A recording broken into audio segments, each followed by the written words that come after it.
our podcast, Keeping It Real. So when you look at your friends, families, coworkers, the people that's in your community, what do you notice about how they think about money? I think that people my age, it's just a lack of knowledge. They think that, oh, retirement's so far away because we're in our 20s. We have time. We'll be okay. We can start next year. But I think that there's just a lack of education behind why saving for retirement now is so important. The people that I see in a store that are elderly and they are stocking shelves or, working the cash register because they didn't plan for retirement. You said a lot of people just don't understand, right? What is it that you think they need to understand then? Welcome back to Keeping It Real. Today's conversation is especially important because it's not about being behind, it's about being informed early enough to still do something about it. Yeah, so many people think they're doing something wrong financially, when actually the truth is they were never taught how certain pieces actually work. And today we have a special guest, Taylor, who's 26, married, works as an early childhood educator, and is deeply connected to her community. We invite her here not because she has everything figured out, but because she asked the right questions early enough to change her future. Taylor, before we talk about finance, can you tell people a little bit about your world and the kind of community you're a part of? Absolutely. Thank you for having me. My world is centered around care, relationships, and responsibility. And I'm part of a community that values the connection and looking out for one another, especially when it comes to children and families. And the sense of shared care shapes how I see the world how I see my place in the world. I am part of the Métis community, which is also very important to me. It's kind of a community that I find is kind of just hiding in the background. You hear some things about them, about like the Métis community, but it's not, at least in my area, it's not something that's widely spoken about. So you work with children every day. That's really a role built on care and responsibility. How does that shape the way you think about the future? So working with children every day, and it kind of makes the future feel like very close, because I see how much the children absorb that I'm teaching them and how deeply they are shaped by the adults and the caregivers around them. Every day, it become kind of more intentional about how I show up and the choices that I make, the values that I model, excuse me, the values that I model, because what we do now does really matter for the world that they're stepping into. So where you work is a big Métis community then? It's actually fairly small. They're kind of, Métis people are kind of just popping up, You must deal with a lot of families of different levels of families, right? Some that are just trying to make it, some that are doing quite well, all different realms, right? So when you look Yeah. at your friends, families, coworkers, the people that's in your community, what do you notice about how they think about money? So the people who maybe come from a lot of money are very open about it. You like you know that they have money by the way they dress, the way they talk, and they're very like open about it. Whereas the people who maybe don't have as much money are very quiet about their financial situations, more reserved. They're not kind of out and about in the community. That's really so. The people who is when you say open about money, you mean like they're just willing to talk about their money or what they do, their professions. What is it about the conversation that you feel like they talk about money? I think it's more just like they talk more about the money and like what they do and how they've got a great job and it pays them all this and they're able to go on all these family vacations. Okay. Earlier, off camera, we had spoken, and you had talked about, knowing. This is in a previous conversation I and Irene had before, where you talked about if you wish you had known about all this stuff sooner, right? And things of that nature.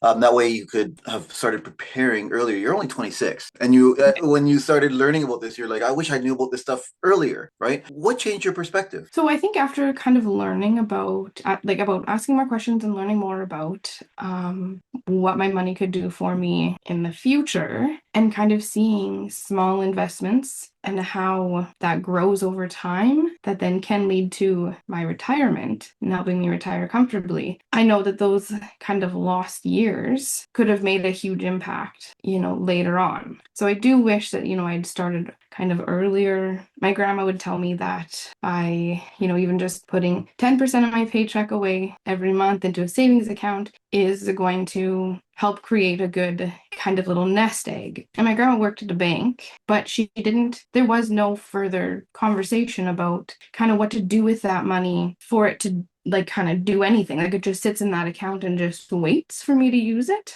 And when I talked to her about it a little bit later in life, she still didn't really have any answers to kind of provide to me of like what I could do, because we know inflation just continues. Everything's just rising. So by the time I'm going to use that money in retirement, it's not going to be worth much. That's really interesting when you start talking about your grandmother and how she gave you advice about just save money, because it reminds me of the time when I was younger and my mom just said, just save your money, stop spending your money, don't go into debt. But they don't help you beyond just telling you what to do. And saving money, I'm sure back then, especially now that I know my mom's finances, was just literally putting money somewhere, like not investing it, just putting it somewhere. And so when I ask you this next question, like, do you think people your age avoid kind of retirement planning or investment planning or like just financial planning? Do you think people your age do it because they don't care or because they don't understand what it actually affects? Yeah, I think that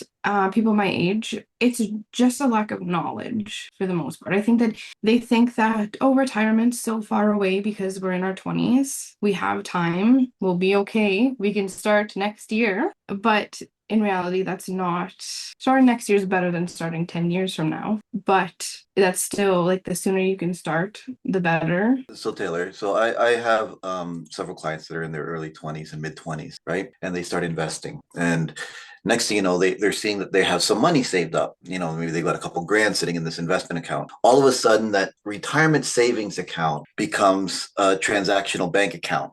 Yeah. Okay. And they start, oh, I need to take some money out because I need to get this, I need to get that. Can I take some money out? So you're saying because they don't understand yet what this is really for, or do you think they just really don't care right now because they're 26? I think that they don't really they don't understand how that money that they're saving right now, yes, it could be used right now for a vacation or for home renovations, whatever you want. But I think that there's just a lack of education behind why saving for retirement now is so important. Okay, so what happened with you that had you realize what impacted you to make you realize this then? So I have some family members that are at the age of retirement that are still working because the OAS and the CPP aren't covering what they need to be able to continue to live where they are. And, they have, like their mortgage is paid off and, they have very minimal expenses, but it's still not enough to cover their bills and the cost of just living. And they live in a smaller community, so they have to drive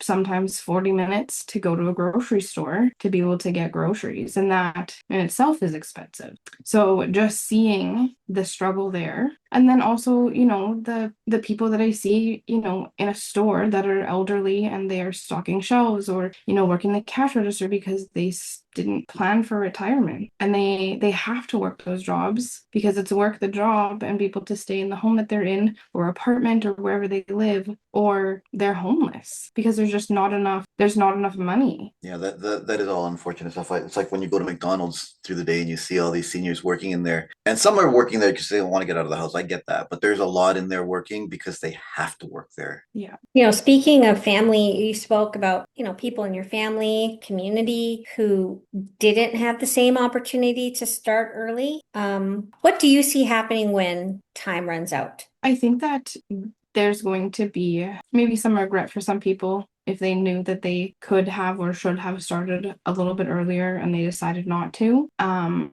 And, they kind of look back and they think, oh man, like I could have had a bit more money, during this retirement if I would have just been smarter with my money and, started saving it or, I don't want to say reached out to somebody to help, because sometimes people don't know where to look or even how to ask for help. Asking for help is the hardest thing. So if help is brought to you, sometimes it's a little easier to accept it. But there's definitely, I think, when time runs out, there's definitely some regret there. And then financial hardship, because you don't have that money. Okay, so that's a really, I mean, that's a really common picture anymore, to be honest. Like you see a lot of people, the homeless community is growing faster than any other community right now and things of that nature because people didn't plan. They just didn't plan. They were living for the moment, and then that moment becomes the new moment where they have no money anymore, or they can't afford where they're living even, right?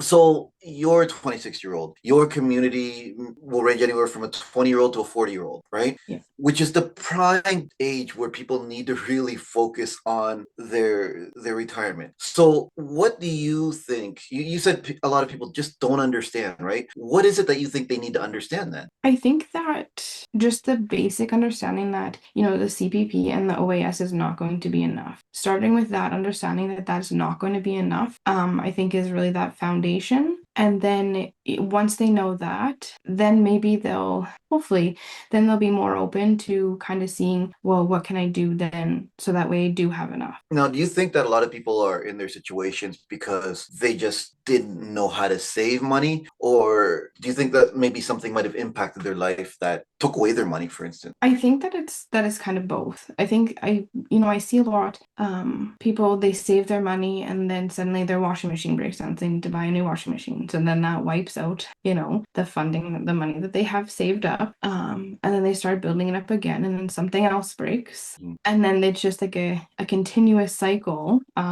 Or they save the money and then they're like, oh, we want to go on a really nice vacation. We've worked very hard. And then they kind of like they take from that. Yeah.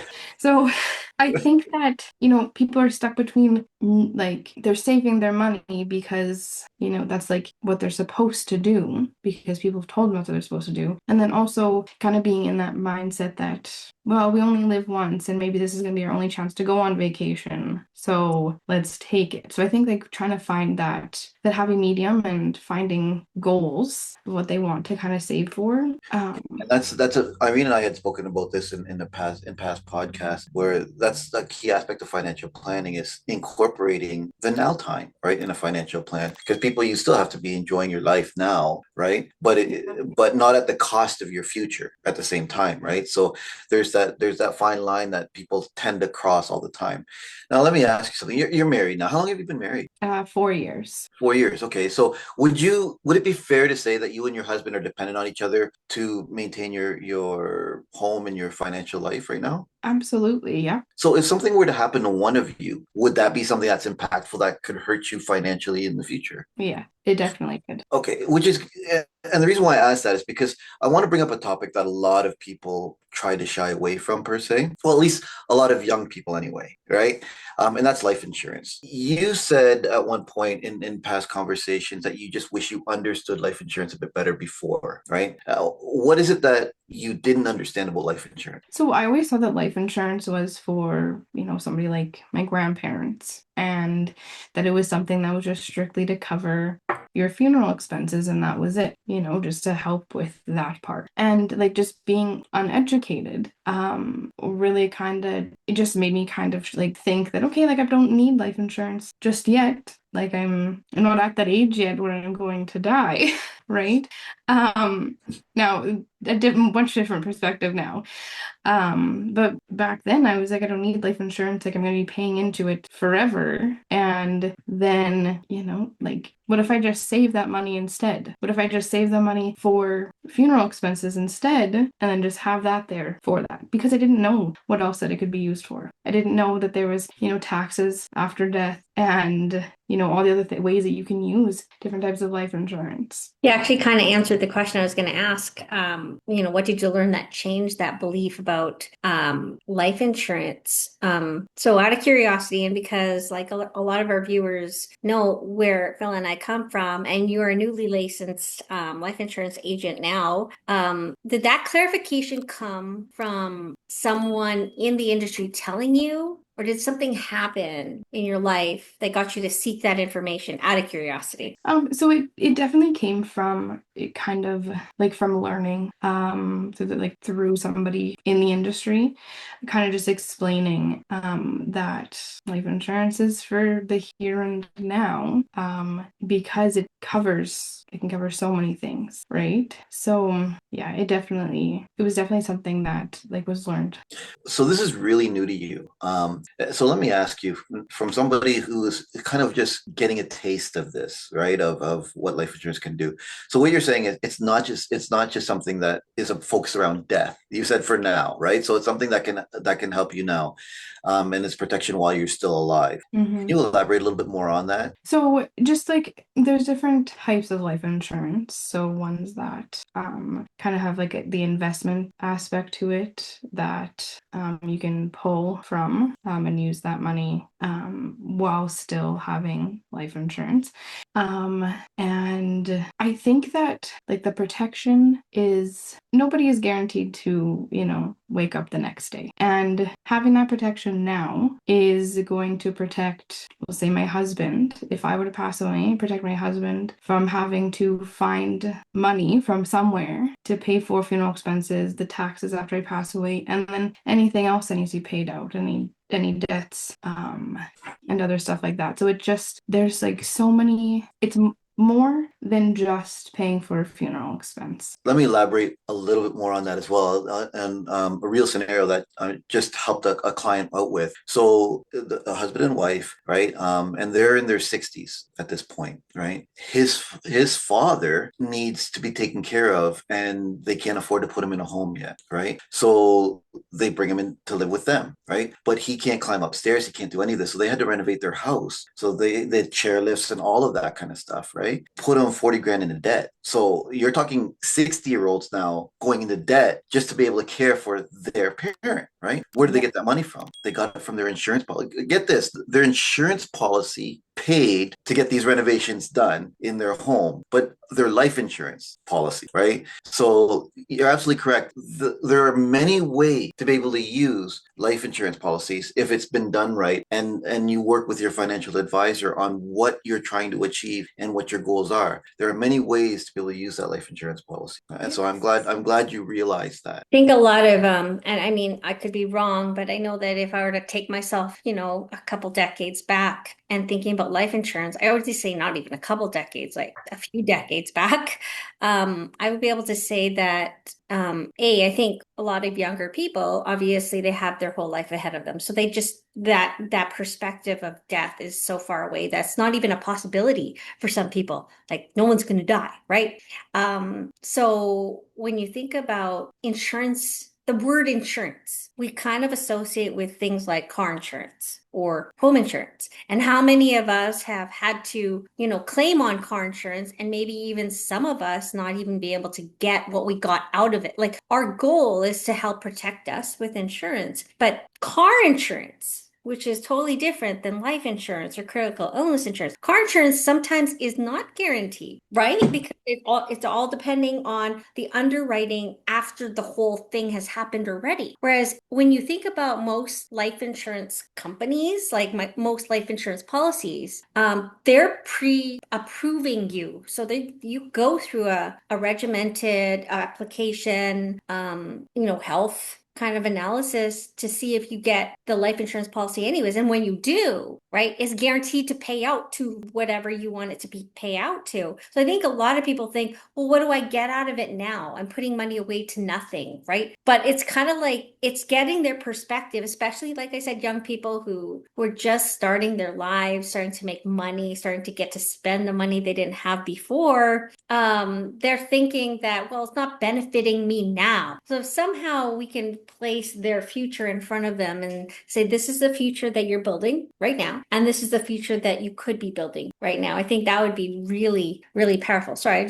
it just came to me with why people are so resistant when it comes to the word insurance And it's just because we've been conditioned to think that insurance is sometimes not guaranteed to pay out, right? And with that being said, Taylor, if you could speak directly to the people who are in your community, like your friends, your family, coworkers, people your age even, what would you want them to understand before it's too late? If you have the opportunity today to get life insurance when you're healthy, younger, if you get it today, right now, do it. Because the more time you wait, the longer you wait, the more expensive it could become. And you could also miss out on that opportunity of getting it because you waited too long.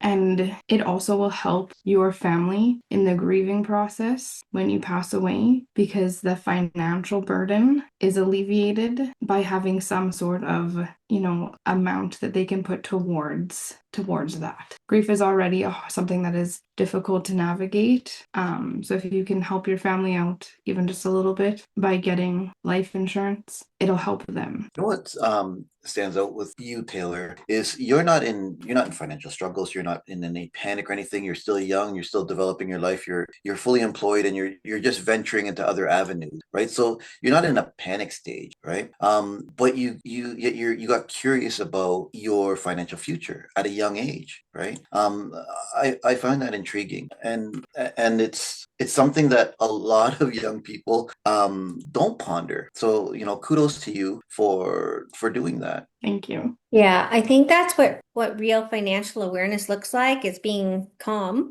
informed, and then also proactive. Yeah, so Taylor, if someone is watching this podcast and sees you and they start thinking, you know what, that's good information, but I'll deal with this stuff later, right? What would you say to them? Are you guaranteed to have that later? Will that later come? I know I've put off so many things for, I'll do it later, I'll do it later. And then later comes around and I'll do it later. But there's always going to be that chance that later doesn't come. So if you do it now, then you won't have to worry about doing it later. And it's interesting the way you're putting that, because it's not pressure. It's not like saying you have to do it right now, right? It's all about timing, right?